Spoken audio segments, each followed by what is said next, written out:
आपको main focus करना है सिनर्जी एग्ज़ाम क्लियर करने में, ना कि टॉप करने में। ठीक है। आप सो गाइस, एक बार फिर से आप सभी का स्वागत है और बहुत दिनों के बाद मैं आप सभी के सामने वीडियो लेकर के आया हूँ। और आज की वीडियो होने वाली है, जो भी सिनर्जी एस्पिरेंट्स हैं, सिनर्जी की तैयारी कर रहे हैं, तो उनके पास अभी 20 दिन का टाइम है। तो वो 20 दिन कैसे यूटिलाइज़ करना है एग्ज़ाम का तैयारी में, तो आपको मैं बताऊँगा। तो आपको बहुत ईजी पड़ेगा एग्ज़ाम क्लियर करने में। तो बने रहिए इस वीडियो के साथ और अंत तक देखिएगा वीडियो को, आपके लिए बहुत ही बेनिफिशियल है। तो आप सभी को पता है कि सिनर्जी, जैसा कि नोटिफिकेशन आया है, तो सिनर्जी एग्ज़ाम जो है 20 to 24 के बीच में है। तो आपके हाथ में 20 दिन का टाइम है प्रॉपर। तो आप तो पहले से आप तैयारी कर रहे होंगे सिनर्जी एग्ज़ाम का। जितना भी आपका तैयारी है, उसको ब्रशअप करने का टाइम आया है।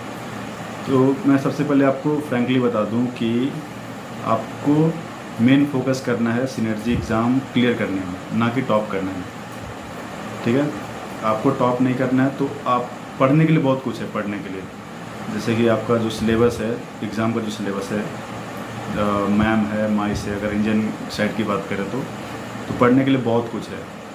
तो उतना पढ़ने का भी टाइम भी नहीं है जितना आपको पढ़ना था। जितना आप पढ़े हो वो सब आपके जो दिमाग में है, उसी को बस ब्रशअप करने का टाइम है। आपने जो नोट्स बनाया है उसको प्रेफर करने का टाइम है। कुछ भी नया पढ़ के कोई फ़ायदा नहीं होगा। तो हम लोग सिलेबस के हिसाब से चलते हैं।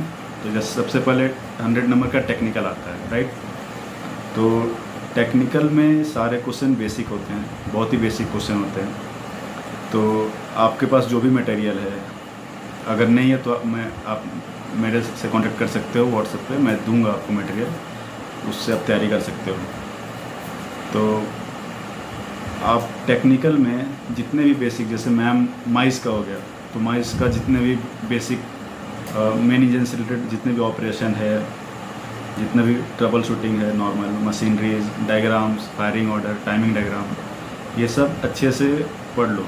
खासकर टाइमिंग डायग्राम से क्वेश्चन आएंगे, फायरिंग ऑर्डर से क्वेश्चन आएंगे, और जितने भी डिफेक्ट्स होते हैं वो सबसे क्वेश्चन आएंगे, जैसे after burning, late injection, types of explosion, ये सब आपको पढ़ने हैं। Lubrication system, starting air system, और 2 स्ट्रोक 4 स्ट्रोक के बीच में जो भी डिफरेंस वगैरह होगा, वो सब अच्छे से कर लो आप लोग। उसके बाद नॉन टेक्निकल में आपको मैं पहले वीडियो में बता चुका हूँ कैसे तैयारी करना, कहाँ से तैयारी करना है। तो देखो गाइस, जो भी आपको टफ लगता हो, जो भी, जैसे कि किसी को मोस्टली वर्ड प्रॉब्लम में सबको टफ लगता है। काफ़ी बच्चों से मेरी बात होती है तो उनमें वर्ड प्रॉब्लम काफ़ी टफ लगता है। तो आपको ज़रूरी नहीं है कि वर्ड प्रॉब्लम पूरा इंडिया विक्स, जैसे इंडिया विक्स से आप लोग तैयारी कर रहे होगे, और भी बहुत सारे वेबसाइट हैं वहाँ से तैयारी कर रहे होगे, तो ज़रूरी नहीं कि सभी टॉपिक आपको करने ही हैं। छोड़ दो, क्योंकि आपको टॉप नहीं करना है। जैसा मैं बता दूं, न्यूमेरिकल रीजनिंग में 25 क्वेश्चंस होते हैं, राइट। 25 में से 5 क्वेश्चन या 10 क्वेश्चन डेटा इंटरप्रिटेशन के रहेंगे, जो कि बहुत ईजी रहता है, वो कर लोगे आप लोग। बचा 15 क्वेश्चन। तो 15 क्वेश्चन में से मैं आपको लिख करके देता हूँ कि 7 क्वेश्चन जो हैं वो कैलकुलेटर बेस्ड होते हैं, मतलब कैलकुलेटर पे सॉल्व कर सकते हो उसको ईजीली।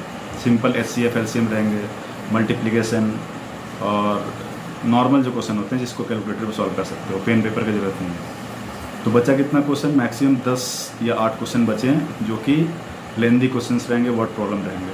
तो अगर आप थोड़ा भी तैयारी किए होगे ऊपर से भी, तो 2-3 क्वेश्चन कर लोगे आप लोग, ठीक है। तो और बचा 5-6 क्वेश्चन। तो 5-6 क्वेश्चन के लिए ज़्यादा उतना टाइम यूटिलाइज़ करना वो सही नहीं है। उतना टाइम आप जो भी टॉपिक बचा हुआ है या जो टॉपिक आप कर चुके हो उसको रिवीजन करना, तो उसमें यूटिलाइज़ करो। 5-6 क्वेश्चंस के लिए 2 दिन, 4 दिन, 5 दिन का टाइम अभी मत उसमें वेस्ट करो, ठीक है, 5-6 क्वेश्चंस के लिए। तो ये हो गया न्यूमेरिकल का बात। जिसको न्यूमेरिकल हार्ड लगता हो छोड़ दो, डायरेक्ट वो पार्ट पूरा स्किप कर लो। उसमें तुम कर लोगे, कुछ ना कुछ बना लोगे, और जितना कट ऑफ के हिसाब से नंबर अच्छे आ जाएंगे। उसके बाद बात करें इंग्लिश की, तो वैसे इंग्लिश में कॉम्प्रिहेंशन आएगा ही। तो कॉम्प्रिहेंशन के लिए आप जहाँ से इंडिया विक्स से लगा रहे हो, इंडिया विक्स से लगाओ। बाकी एंटोनिम्स, सिनोनिम्स बहुत सारे हैं। एंटोनिम्स कहाँ मतलब कैसा क्वेश्चन आएगा, कि क्या लेवल रहेगा, वो नहीं पता। तो आप ऊपर ऊपर पढ़ सकते हो। इंडिया विक्स में रिकमेंड करता हूँ, इंडिया विक्स से तैयारी करो, इंडिया विक्स कर लो कम से कम, और ज़्यादा आपको इधर उधर से पढ़ने की ज़रूरत नहीं है। तो जैसे कि 25 क्वेश्चंस आते हैं इंग्लिश में, तो कॉम्प्रिहेंशन आप कर लोगे, इजीली कर लोगे कॉम्प्रिहेंशन। इंडिया विक्स से तैयारी करो, कॉम्प्रिहेंशन आपका इजीली प्रैक्टिस हो जाएगा। और बाकी एंटोनिम्स सिनोनिम्स आप छोड़ दो, 15 क्वेश्चन छूटेंगे आपका। उसमें से 15 क्वेश्चन में से 2, 4, 5 क्वेश्चन जितने भी अगर आपको पता हो तो वो लगा सकते हो एग्ज़ाम में। बाकी 10 क्वेश्चन बचे, 8 क्वेश्चन बचे, वो स्किप कर दो। अगर आता हो तो सही है, नहीं आता तो छोड़ दो। एग्ज़ाम में रिस्क लेने की ज़रूरत नहीं है, उसमें निगेटिव मार्किंग होती है, राइट। और बाकी बचा मैकेनिकल और ये स्पेशियल, डायग्रामेटिक, एब्स्ट्रैक्ट रीजनिंग। ये सब क्वेश्चन गाइज, इसमें ये पार्ट आप स्ट्रॉन्ग कर लो, इसमें आपको गलती नहीं होनी चाहिए। ये आपको स्ट्रेट 50 मार्क्स देंगे नॉन टेक्निकल में। तो कोशिश करो कि स्पेशियल मेरा गलत ना हो। स्पेशियल की मटेरियल चाहिए, मैकेनिकल की मटेरियल चाहिए तो आप मेरे से ले सकते हो, मैं आपको दूंगा। आप मुझे कांटेक्ट करो व्हाट्सएप पे। तो स्पेशियल मैकेनिकल ये आपको पूरे 50 नंबर दिलाएंगे। हो गया, स्पेशियल मैकेनिकल की गलती नहीं होनी चाहिए। उसके बाद बचा गाइस डेटा इंटरप्रिटेशन, आपको 10 नंबर दिलाएंगे, 60 हो गया। उसके बाद कॉम्प्रिहेंशन आपको 10 नंबर दिलाएंगे, 70 हो गया।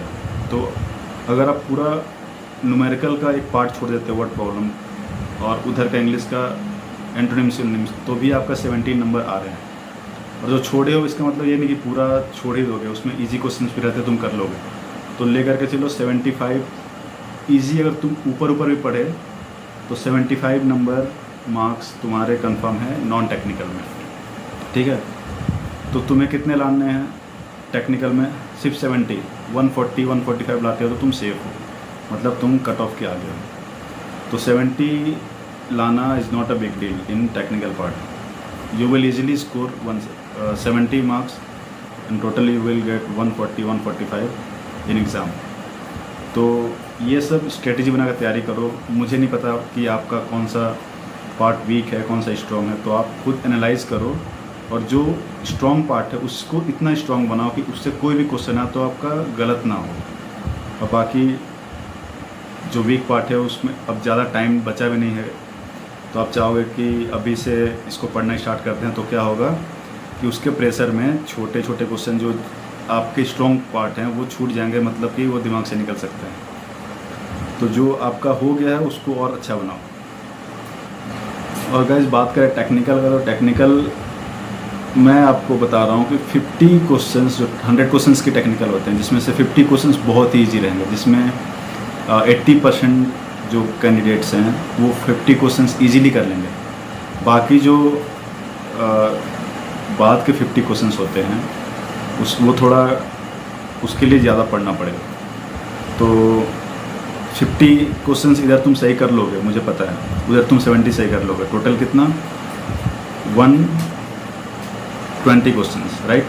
तो 120 देखना, सभी के मार्क्स 120 के एवं भी रहते हैं। 120, 125 में नॉर्मल एवरेज बच्चे के मार्क्स रहेंगे। जो एक्स्ट्रा 20 मार्क्स लाना है उसके लिए तुम्हें पढ़ना पड़ेगा, उसके लिए एक्स्ट्रा थोड़ा मेहनत करना पड़ेगा। तो इतना तो तुम्हें पता चल गया, मतलब मुझे एक्सपीरियंस है, मुझे पता है कि एवरेज बच्चों तक के जो नॉर्मल तैयारी कुछ भी करके नहीं आते हैं उनका 120 आ जाता है। और जो थोड़े से पढ़े रहते हैं, थोड़े से मतलब एक्स्ट्रा पढ़ के जाते हैं, तो उनका 140, 145 ऐसे मार्क्स आते हैं।